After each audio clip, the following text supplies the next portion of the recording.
In this video, I will disseminate information based on some of the typical suboptimal squad leading norms commonly seen in servers today, and relate these pitfalls to my own real-world experience with inadequate military leadership, to develop a practical set of recommendations and warning signs to assist in the betterment of individual players and ultimately to improve the community as a whole.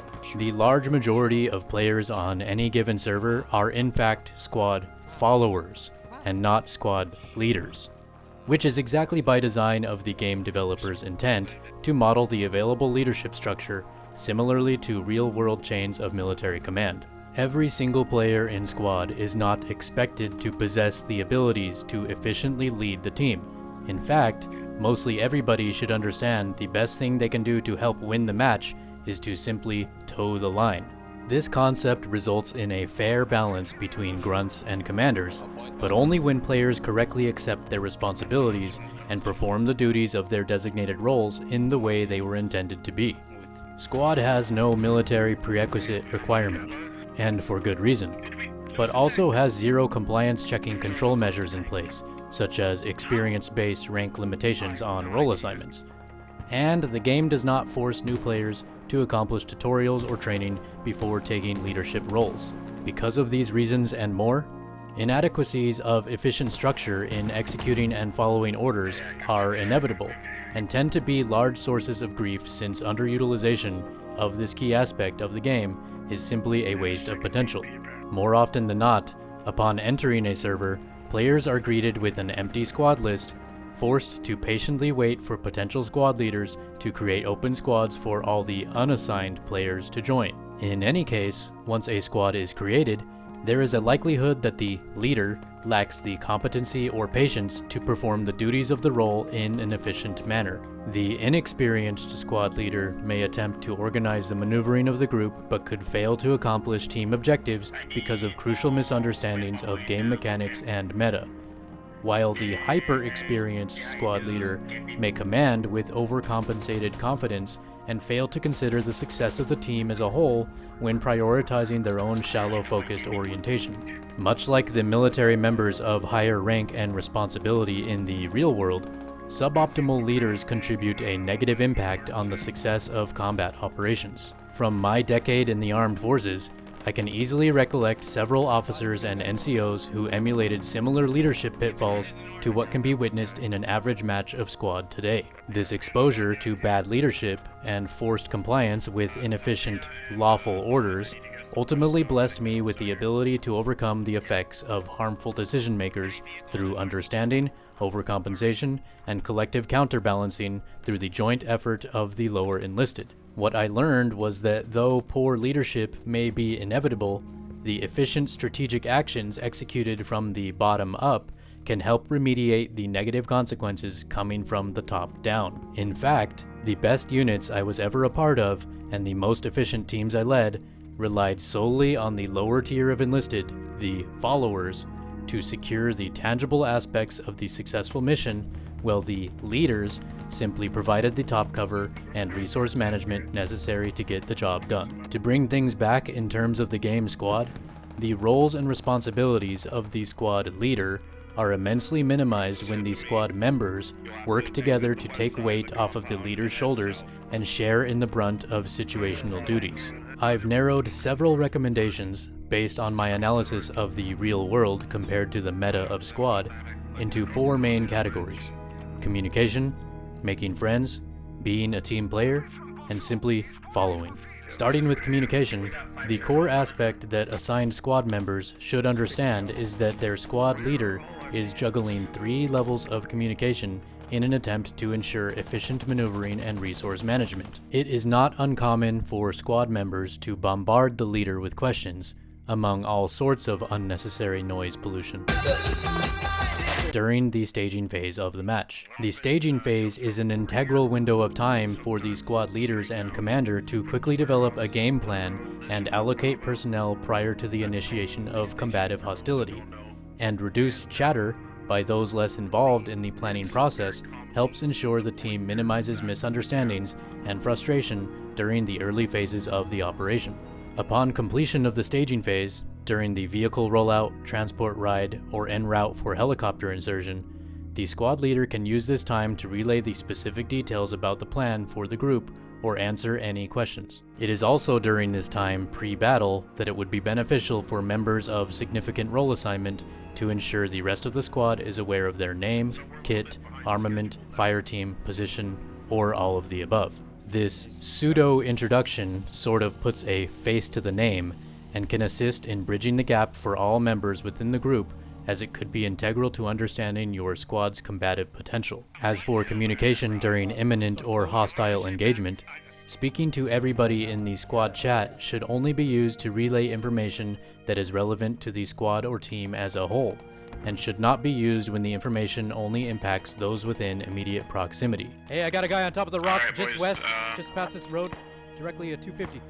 Watch rocks 250, boys. Restricting the majority of comms to the local channel reduces the overall pollution of information that the squad leader and the other squad members have to decipher amidst situations where silence can reveal the maneuvering of enemy forces or vehicles. In terms of information that is deemed relevant to squads outside of your own, only the squad leader has the means to communicate within the command channel. There will be moments where the squad leader is not aware of nearby squads that are en route to a possible ambush, and it is the responsibility of the first squad member that notices to request the squad leader relay that information to whoever it may be applicable to outside the immediate group. Hey, tell the engineer from Squad 3 to dig that radio, Squad Lead. Or communicate with Squad 3. This can also be used in the case where squad members are needing resources from a nearby vehicle, for which the squad leader can relay the request for support. Yo, anybody needs ammo? Oh, there's someone did build a hab already. Okay. Thanks, brother. Drive safe. Lastly, as for communication in general, just like in the real world, all issues should be handled at the lowest possible level in the chain of command, meaning requests should first be made to the immediate area through the local chat, such as requesting ammo or healing by a medic. Here, I got ammo right here. Drop it too high. Fuck me. Ammo right here, by the tree. If unfeasible by proximity chat, squad chat can then be used to make requests and so on and so forth, in the case that command should be made aware of the request. This practice helps reduce the responsibilities of the squad and helps to mitigate unnecessarily removing somebody from their assigned post or fighting position. Next, the category I've titled Making Friends, which simply means to build cooperation within your squad and team. Camaraderie amongst a group of estranged soldiers is next to none without the shared experience of a hard-fought battle. And since morale is an integral part of teamwork, partnership should be established before combat takes place. A very simple but effective aspect of each individual that builds camaraderie is the sharing and disclosure of each other's hometowns or countries. Part of what makes the US military feel comfortable while so far away from home is knowing others who have a similar or parallel upbringing, and this can still be beneficial while online on a server with strangers. As for role-based cooperation in-game, requesting fireteam lead or assignment for yourself and synergistic squad mates works to reduce leadership burdens off of the squad leader and grants the fireteam lead more control of target identification and acquisition. And Squad Daddy, can I get a fire team when you get a second? I'll join in with it. Cool. This also has the potential to pair multiple squad members together with a collective goal in mind, which can in turn build camaraderie and therefore positively impact mission success. Beyond healthy morale amongst your immediate squad, open local communication with blueberries or unassigned players nearby fosters an interdependency within the team. Right there, brown little barn with the door on the left. At 3:30. In the doorway. You just stepped inside.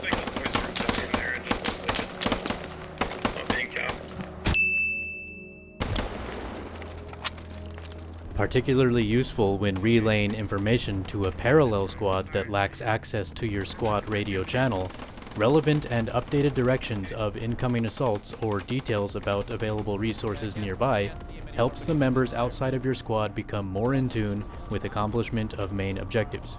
This category, titled Team Player, simply refers to taking actions and making requests that aim to benefit the entire team, not just your immediate squad. First is to remind the squad leader to place a fresh rally spawn point, or to make them aware that the current rally has been destroyed or will be soon. Yo, somebody go with it to place down a rally. Though this directly affects the success of the squad itself, it also ensures the avenue of approach by your squad does not go unoccupied, which in turn boosts the success of the team's objectives. Along the same lines, it is integral to resupply the squad leader with a new rally and ensure enough resources are saved so that the group avoids a squad wipe. Remember to rearm your rally. Yeah, rearm rally. In terms of FOB radios and HABs, squad members should be sure to inform the leader if resources are low or if the availability to safely spawn is becoming compromised. And hub's gone. Get back to the radio. We gotta get on the radio. Yeah.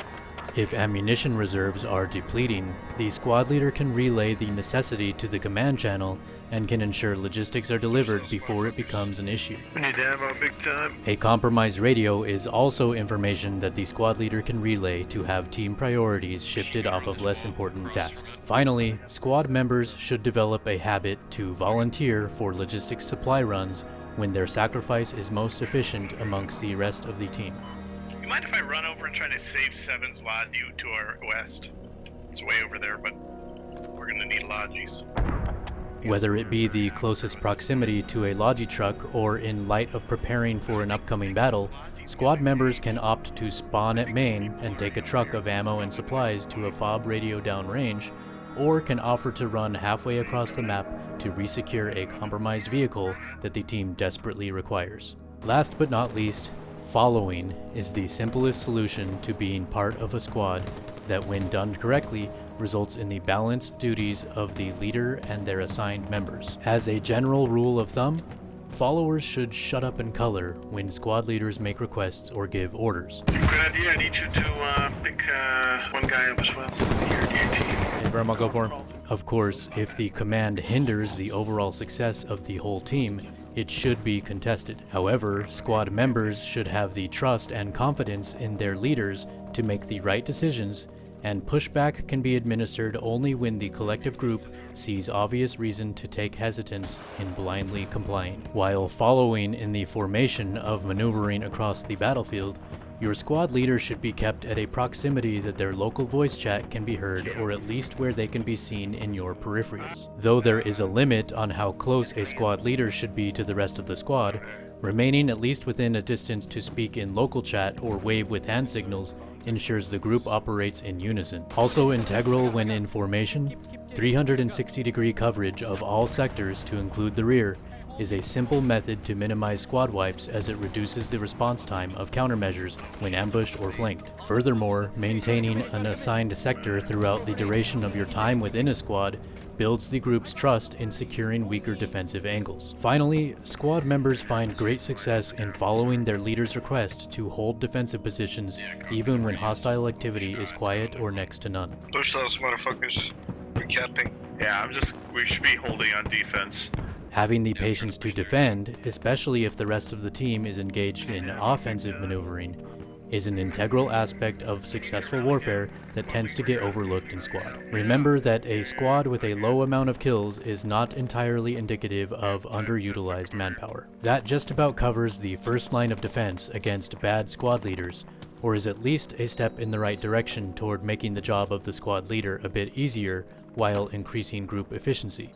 But here are some red flags to be aware of that could indicate a less than optimized leadership. First, obviously, if the match just started and 0 players are volunteering to create squads, that is a very big indicator that the team is doomed for failure. Following this sort of situation, the unassigned players will likely begin to disconnect from the server and move to more strategically oriented communities. Next, if squads exist but the members are simply following the leader like a brood of ducklings, it could indicate the squad is operating at a lower level of efficiency. For example, the leader may hold a sort of authoritative power over the group to motivate their blind obedience, or could be a popular Twitch streamer for which the members are wanting to be featured in their content.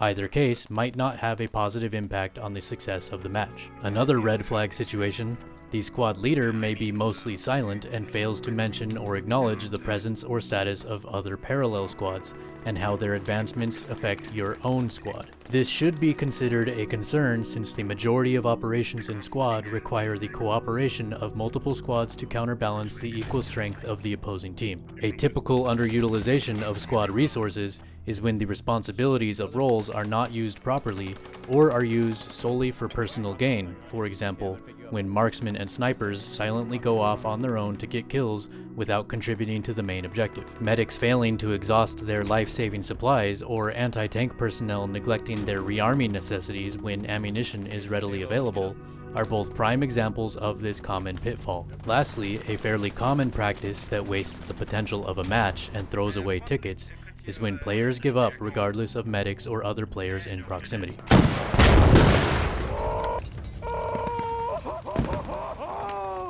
Yeah, I'm coming to pick you up, Patrick.